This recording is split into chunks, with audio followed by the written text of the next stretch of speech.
What's going on, Fight Fam? So I just finished the top rank card. Just finished watching Xander Zayas defeat Jorge Garcia by unanimous decision. What an epic card! What an epic performance! I'm going to talk about the entire card, but first we're going to start off with the main event. Congratulations to Xander Zayas on becoming the youngest boxing champion at 22 years old. He won the WBO championship for the super welterweight division, which is 154 pounds. And tonight, Xander Zayas looked like he could be a top dog at 154 pounds. He fought the perfect fight. Jorge Garcia was a guy with experience. He just came off of a win against Charles Conwell, who was somebody that people spoke very highly of, and Charles Conwell is a dog.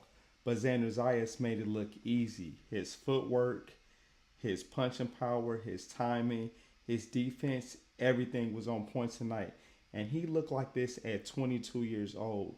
Now, I was expecting it to be a much closer fight than it was due to the experience. But Xander Zayas has been preparing for this moment his whole life, and he did not disappoint.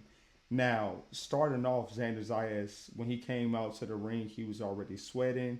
So you can tell he had a good warm up. And I'm like, okay, is he going to fill Jorge Garcia out, or is he going to just put his foot right on the gas? Immediately, Xander Zayas came out foot on the gas. He didn't give Jorge Garcia a time to be first at any point of the fight. And at one point in the fight, he was rolling his punches, turning Jorge Garcia in circles, just using his footwork, and his counters were beautiful. Now, when Jorge Garcia did get off, because he did land some good shots, he landed a couple good right hands up top, upstairs, landed some good body shots. But before he can ever get his momentum going, Xander Zayas would wrap him up, which I thought was a genius plan. And Jorge Garcia, he's a game opponent. And if you all saw the parlay that I put up in my posted section on the channel, that parlay did cash. So for those of you all who followed me on that, congratulations, we made some money, and that was a plus money parlay. Check out my posted section weekly when there are fights coming up. I tend to post some of my plays in there. I didn't go live today, and I had a big day of winning on my plays, but I'll just repost the parlay that I told you all beforehand. I'll be going live again next week. Today, I just needed to kick it with my wife and my son today and watch boxing with them. So let's get back to the fight.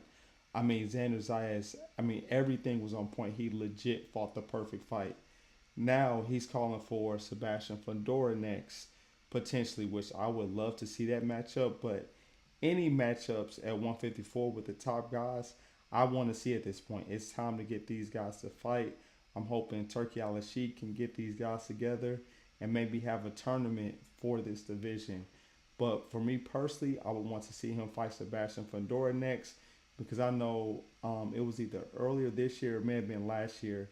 Time goes by so fast, but Xander Zayas wanted that fight. He wanted to fight Sebastian Fundora. Sebastian Fundora ended up rematching Tim Tszyu, but now that Xander Zayas has a belt, why not have him fight Sebastian Fundora? Both of these guys have a belt. He said that he'll be ready to fight again. I believe he said it in December. He said that after the fight in the ring, like, what's the holdup? Sebastian Fundora has the WBC belt, and Xander Zayas now has the WBO belt.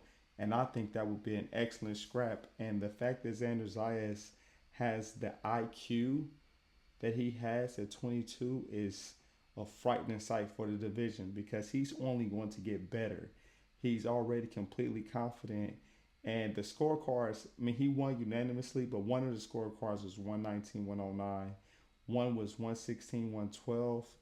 And I can't remember what the third one was. But the 116-112, that was honestly too close, because he dominated Jorge Garcia.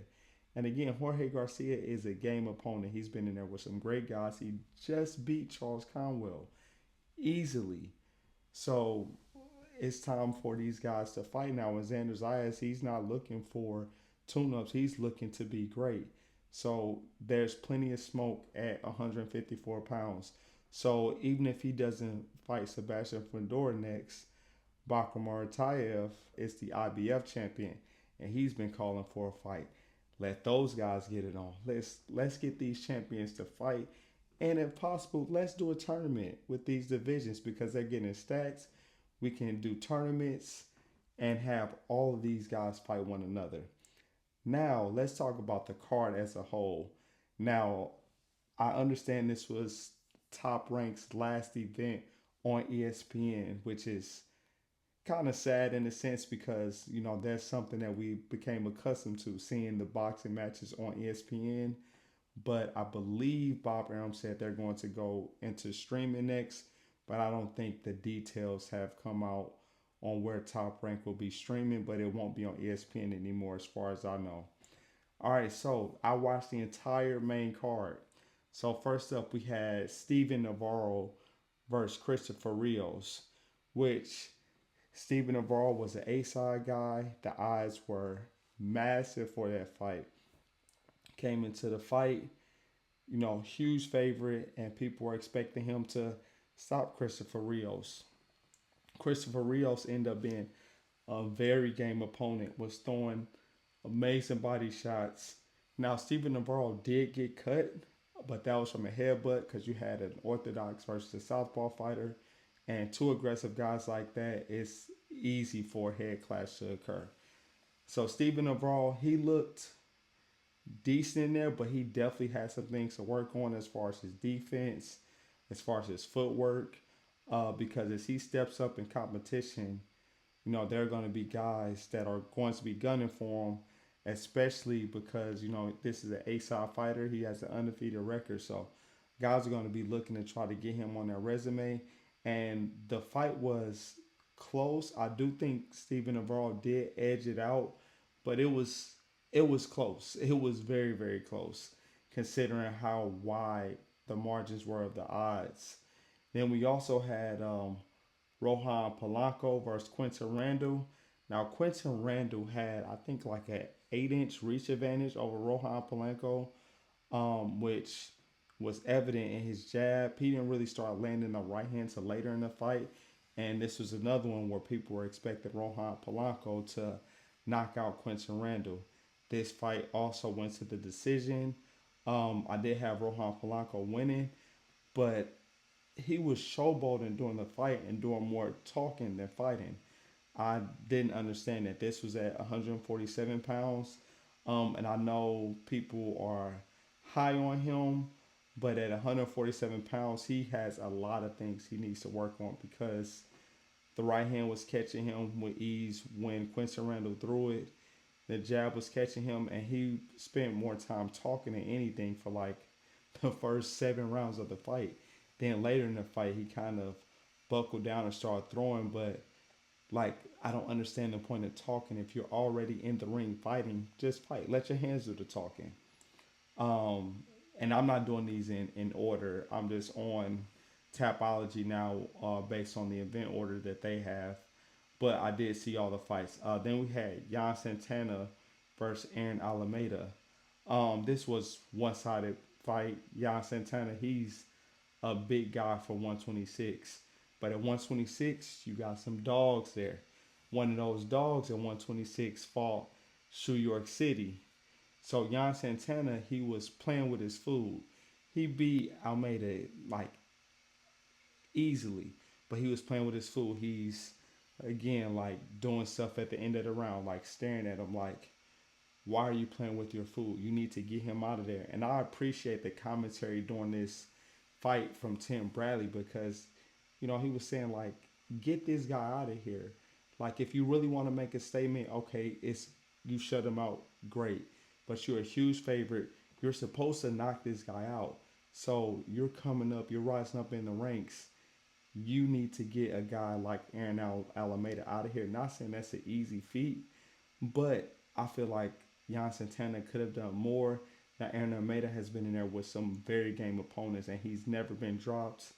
Well, I don't think he's ever been dropped. I know he's never been stopped.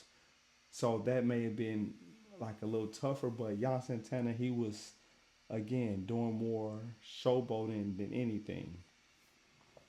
Then we also had, oh, this is like, I think this is the first fight on the main card. Julius Ballo versus Brandon Ayala. It was Julius Ballo's, I'm not sure if I'm saying his last name correctly. It was his pro debut. This guy looked good. This was at 130 pounds, so it was a 4-rounder win decision. He won by decision, but he looked good. Had great counters, great body shots, and he had some serious speed. Next up, we had a battle between two Puerto Rican fighters, Juan Manuel Lopez Jr.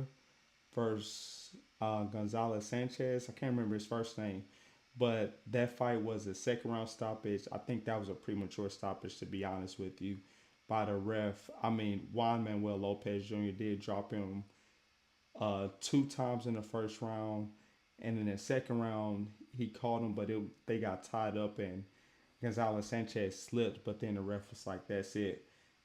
He was going to get stopped anyway. I wish the ref would have let them finish the fight and not stopped it for like him slipping, that because that wasn't a knockdown. Next one we had Emiliano Vargas versus Alexander Espinoza. That was a first round knockout, I think within like 46 seconds. Threw a shot, Vargas pulled, counter with the right hand, fight over. It was like picture perfect.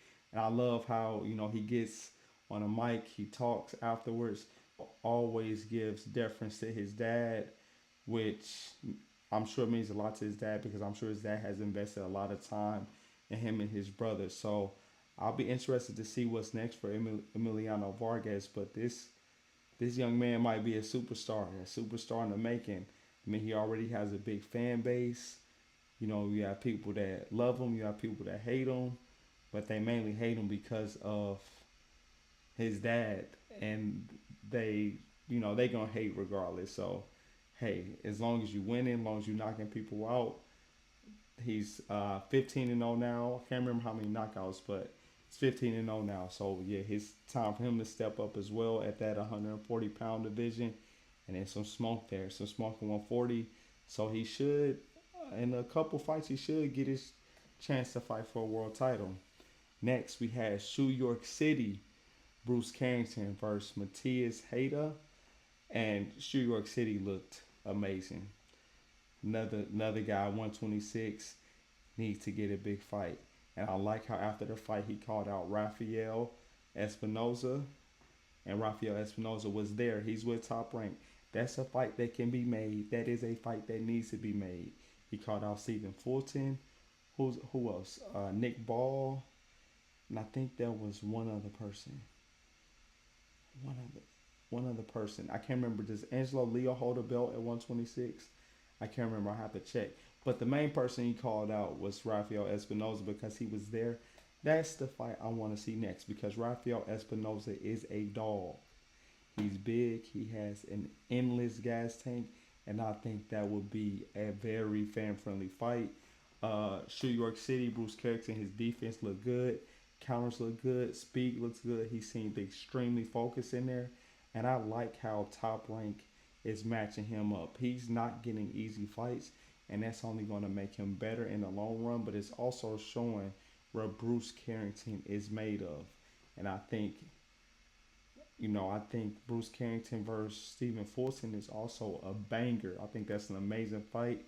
I don't know who wins that. Depends on who he fights. I'll have to do a film study. I'll break it down on the channel. But it's time to get these guys fighting. So hopefully, Top Rank can do something there. You got 2 guys in house. Let them get it on. And then I already talked about the main event. Xander Zayas becomes the youngest boxing world champion at 22 years old. Wins by unanimous decision versus Jorge Garcia. Wins by domination. It was not a close fight. This just showed that Xander Zayas is levels above Jorge Garcia, and he may be the top dog at 154 pounds. So that 154-pound division is about to get crazy. We got Boots there. We got Virgil Ortiz there. We got Bachram. We got Erickson Lubin. We got Sebastian Findor. if Jamel Charlo decides to come back to 54, if Keith Thurman fights again ever, like 154, we got some guys there. Then there's can't remember his name, the Cuban guy that holds the interim title that beat Julian Williams in his last fight. It's some dogs at 154, so we need to get these guys fighting. I know Boots is allegedly going to do a couple tune-ups, maybe 1 or 2 tune-ups at 154, which is understandable. Fill out the weight first, and then start getting active. I really want to see Boots versus Virgil Ortiz. So in the meantime, if I can see Xander Zayas versus Sebastian Fundora, or Fundora or Xander fight Bakram, I'll be a happy man. So let me know what you all thought about the fight card today. I thought Top Rank did an excellent job. They have great matchmaking, very competitive fights, and a lot of these guys that were huge favorites and were supposed to knock their opponents out, that did not happen. So please like the video, subscribe to the channel, and I'll catch you on the next one. Peace.